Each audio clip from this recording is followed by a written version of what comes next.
వి gold trusted gold buyers మీరు తాకట్టు పెట్టిన బంగారాన్ని విడిపించి ఈ రోజు ఉన్న మార్కెట్ ధరకు కొనబడను.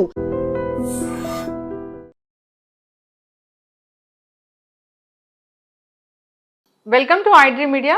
సో హై బ్లడ్ ప్రెషర్ ఇబ్బంది పెడుతూ ఉంటుంది. సో దానికోసం ట్యాబ్లెట్స్ వాడుతూ ఉంటారు. మరి ఆల్కహాల్ తీసుకునే అలవాటు ఉన్న వాళ్ళు ఎలాంటి జాగ్రత్తలు తీసుకోవాలి వివరాలు తెలుసుకుందాం.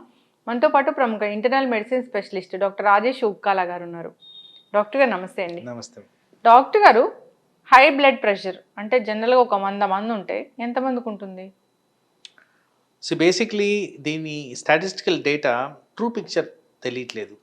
But at least from the age criteria తీసుకుంటే అబౌవ్ ద ఏజ్ ఆఫ్ 30 నా ఉద్దేశంలో అరౌండ్ 50 to 60% ఆఫ్ పీపుల్కి బ్లడ్ ప్రెషర్తో ఎఫెక్ట్ అవ్వడం గమనిస్తున్నాను. టెస్టులు చేసుకుంటే తెలుస్తుంది. ఎస్, జస్ట్ ఎగ్జామినేషన్ చేసుకున్నా తెలిసిపోద్ది, కానీ అది కూడా ఇష్టపడరు.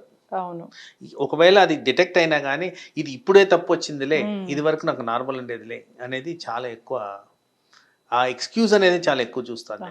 అంటే ఇంట్లో చూసుకుంటే కూడా డాక్టర్ గారు, ఇప్పుడు బీపీ ఉందా లేదో చెక్ చేసుకుందామని ఇంట్లో ఫస్ట్ ఒకసారి చూస్తే 140/90 ఉంటుంది. ఒక 2 నిమిషాల గ్యాప్లో చూసుకుంటే మళ్ళీ తక్కువ వస్తుంది. ఇంకో 2 నిమిషాల గ్యాప్లో చూసుకుంటే ఇంకా తక్కువ వస్తుంది. అప్పుడు ఏది కరెక్ట్ అన్నట్లు? సో బేసిక్లీ బీపీ చెక్ చేసేటప్పుడు సర్టన్ క్రైటీరియా ఫాలో అవ్వాలి. ఈ క్రైటీరియాలో ఏంటంటే ఫస్ట్ పర్సన్ బాగా రిలాక్స్డ్ మోడ్లో ఉండాలి.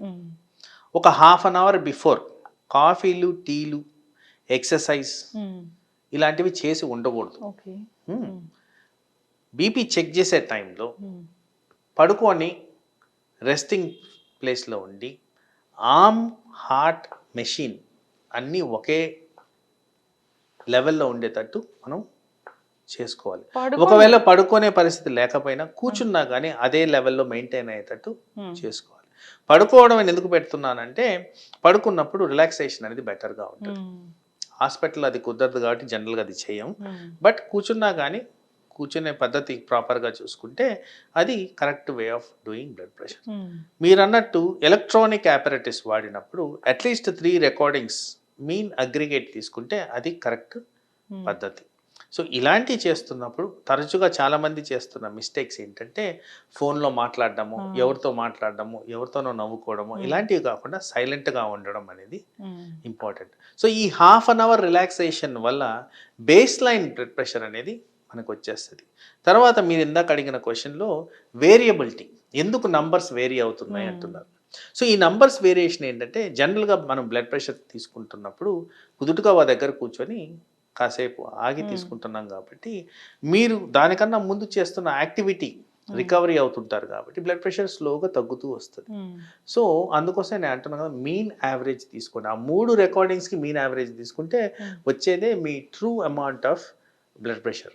ఓకే, సో 140, 130, 125 సో ఇలా పైన రీడింగ్స్ వచ్చింది అనుకోండి డాక్టర్ గారు, అప్పుడు వాళ్ళకి ఎంత ఉన్నట్లు? సో మీరు చెప్తున్న 120, 130, 140 ఆ మూడింటిని యాడ్ చేసుకోండి.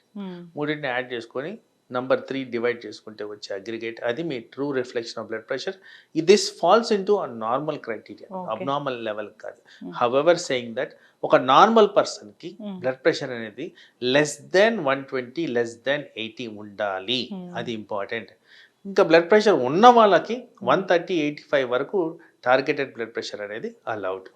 వేరియబిలిటీ అనేది ఎక్కడ వస్తుంది అంటే మీరు ఫైట్ చేస్తున్నారు, ఎక్సర్సైజ్ చేస్తున్నారు, సరిగ్గా నిద్రపోలేదు, ఏదైనా గొడవ పడుతున్నారు, హెడేక్గా ఉంది, స్ట్రెస్ ఉంది, ఇలాంటి వాటిలో బ్లడ్ ప్రెషర్ పెరగడం సహజమే.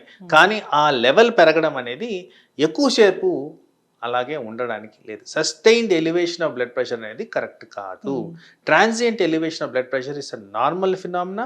అది హార్ట్ ఫంక్షనాలిటీని కూడా మనకు తెలియపరుస్తుంది కాబట్టి, హార్ట్ బాగా దృఢంగా ఉందని చెప్తుంది కాబట్టి small amount of changes of blood pressure for a short period of time అనేది యాక్సెప్టబుల్. ఓకే, అట్లా ఉండాల్సిందే. ఇప్పుడు సపోజ్ ఒక 100 meters పరిగెట్టాము స్పీడ్, ఆ టైంలో చూస్తే పరిగెట్టంగానే బ్లడ్ ప్రెషర్ అనేది మనకి పెరుగుద్ది. సో అలా దాన్ని క్రైటీరియా తీసుకోవడానికి. ఓకే, అట్లా పెరిగితేనే మంచిది. పెరగలేదంటే మళ్ళీ అది ఫంక్షనాలిటీ ఆఫ్ హార్ట్ సరిగ్గా లేనట్టు.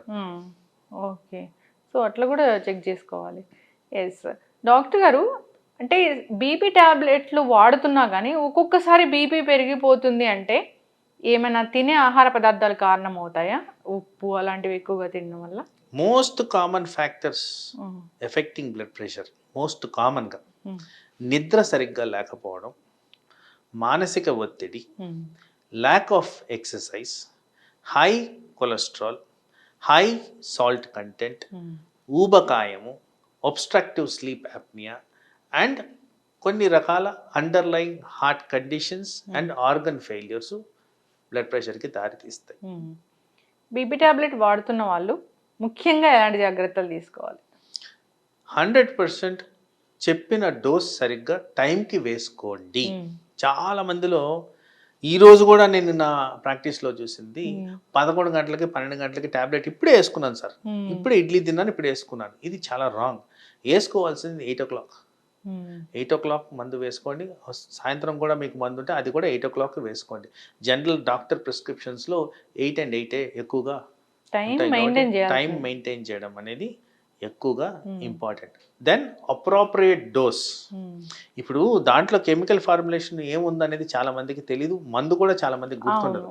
ఏదో ఊరికి వెళ్తారు, బ్లడ్ ప్రెషర్ మందు తీసుకెళ్ళలేదు, వాళ్ళకి గుర్తుండదు, అక్కడికి వెళ్ళి మెడికల్ షాప్లో ఏదో ఒకటి తీసేసుకొని వేసుకుంటా ఉంటారు. దానివల్ల కూడా ఇన్అప్రోప్రియేట్ డోసింగ్.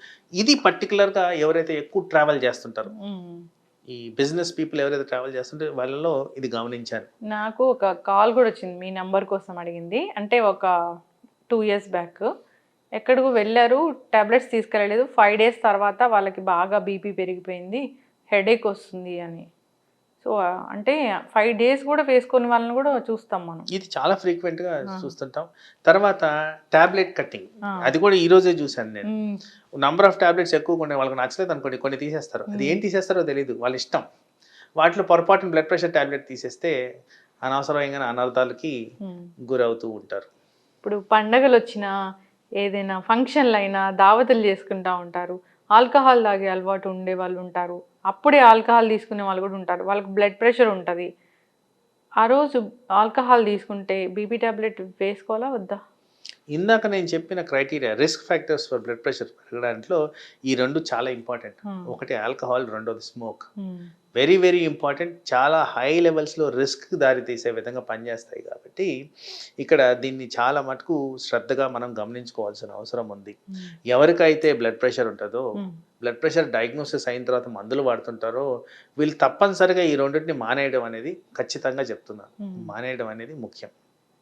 తర్వాత ఎక్కడో పండక్కో పబ్బానికో నేను చేస్తాను, తాగుతానంటే జనరల్ రికమెండేషన్ ఆ బ్లడ్ ప్రెషర్ మెడిసిన్ ఈ ఆల్కహాల్తో సరిపడదు అని రాసి ఉంటుంది.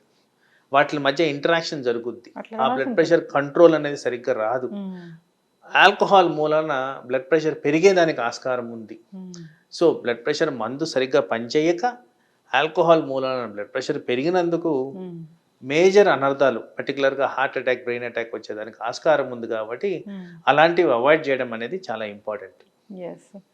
ఒకవేళ ఆల్కహాల్ తీసుకున్నాము అని టాబ్లెట్ వేసుకోకుండా ఉండొచ్చా? టాబ్లెట్ వేసుకోకుండా ఉంటే ఆల్కహాల్ తీసుకున్నందుకు బ్లడ్ ప్రెషర్ పెరుగుతుంది, టాబ్లెట్ తీసుకోకుండా ఉన్నందుకు బ్లడ్ ప్రెషర్ పెరుగుతుంది. కాబట్టి డెఫినెట్లీ డేంజర్ సిచ్యువేషన్. అది రికమెండెడే కానే కాదు. అడుగుతారా డాక్టర్ ఇలాంటి క్వశ్చన్స్, ఇలాంటి డౌట్స్ ఎవరైనా? మేము బ్లేటెంట్గా చెప్పేస్తాను, నేనైతే చెప్పేస్తాను, మీరు అవాయిడ్ చేయండి, స్టాప్ చేయండి అని చెప్పేస్తాను. సో అందుకోసం అక్కడ అడిగేదానికి కూడా స్కోప్ ఉండదు, నేను మొదట చెప్పేస్తాను. ఇప్పుడు కూల్ డ్రింక్స్ కూడా మంచిది కదా? కూల్ డ్రింక్స్ మంచిది కాదంటే, cool drinks are concentrated with salts. అది షుగర్ అవ్వచ్చు, నార్మల్ సాల్ట్ అవ్వచ్చు, ఈ రెండు కూడా మంచిది కాదు. వీటి కారణంగా కూడా బ్లడ్ ప్రెషర్ స్పైక్ అయ్యేదానికి ఆస్కారం ఉంది. కాబట్టి జనరల్గా అవి కూడా అవాయిడ్ చేయమని చెప్తాం. మార్నింగ్ ఏ టైంకి చెప్తారో, ఈవినింగ్ ఏ టైంకి చెప్తారో, మార్నింగ్ 8, ఈవినింగ్ 8 టాబ్లెట్స్ అనేవి పెడితే అలాగే వేసుకోవాలి. టాబ్లెట్స్ టైం అనేది స్పెసిఫిక్గా డాక్టర్ వాళ్ళు చెప్పిన విధంగా వేసుకుంటే అది ఐడియల్. బీపీ ఉదయాన్నే 6 గంటలు ఉండొచ్చు, సాయంత్రం 10 గంటలు ఉండొచ్చు, 8 గంటలు అనేది common recommendation, convenience of the patient బట్టి. ఒకవేళ వేసుకుని 2 టాబ్లెట్లు వేసుకుంటే మర్చిపోయి వేసుకున్నాం వేసుకోలేదు అనుకుని వేసుకున్న టాబ్లెట్ మళ్ళీ వేసుకుంటే, ఈ వారంలో అలాంటి కేసు కూడా నాకు ఎక్స్పీరియన్స్ అయింది. ఒకటి వేసుకుని 2 వేసుకున్న పరిస్థితులు కూడా ఉన్నాయి. చాలా తరచుగా జరుగుతుంటది చాలా మందికి కూడా. అలాంటివి జరుగుతున్నప్పుడు వాటర్ ప్రాపర్గా తీసుకోవడం అనేది ఇంపార్టెంట్. ఫ్లూయిడ్ హైడ్రేషన్ మెయింటైన్ చేస్తే జనరల్గా బ్లడ్ ప్రెషర్ డౌన్ అవ్వకుండా కాపాడుతుంది. ఎక్కువ శాతంలో డిఫరెన్స్ రాదు కాబట్టి మా target of blood pressure around 140-130 మధ్యన మెయింటైన్ చేయడానికి ట్రై చేస్తాం కాబట్టి 90-60 వరకు accepted level of blood pressure. దానివల్ల అనర్థాలకు గురవ్వకుండా ఉంటారు. కాస్త వీక్నెస్ అనిపించినా కానీ నీళ్లు సరిగ్గా తాగినందువల్ల మెయింటైన్ అవుతుంది కాబట్టి ఎక్కువగా ప్రాబ్లం రాదు. అంతకన్నా తక్కువ అయిపోతుందంటే హాస్పిటల్కి వెళ్ళాల్సిన అవసరం అయితే బీపీ డౌన్ అయిపోద్దా డాక్టర్? ఎస్, పవర్ఫుల్ టాబ్లెట్స్ వాడినప్పుడు బీపీ డౌన్ అయిపోయి తల తిరగడం, కళ్ళు తిరిగి పడిపోవడం, మూర్ఛ రావడం ఇలాంటివన్నీ కూడా ఫ్రీక్వెంట్గా జరిగేదానికి ఆస్కారం ఉంది, పర్టికులర్గా డబ్లింగ్ ద డోస్ వేసుకుంటే. ఒక పద్ధతి ప్రకారం టాబ్లెట్ వేసుకోవాలి డాక్టర్ చెప్పిన విధంగా. సో ఆల్కహాల్ ఇలాంటివి అలవాట్లు ఉంటే ఖచ్చితంగా మానుకోవాల్సిందే. సో ఆల్కహాల్ తీసుకున్నాం కదా అని టాబ్లెట్ వేసుకోకుండా ఉండే వాళ్ళకైతే ఇంకా హై బ్లడ్ ప్రెషర్ వచ్చే అవకాశం ఉంటుంది. జాగ్రత్తలు తీసుకోవాలని కోరుకుందాం డాక్టర్ గారు. చాలా చక్కటి ఇన్ఫర్మేషన్. ధన్యవాదాలు. నమస్తే.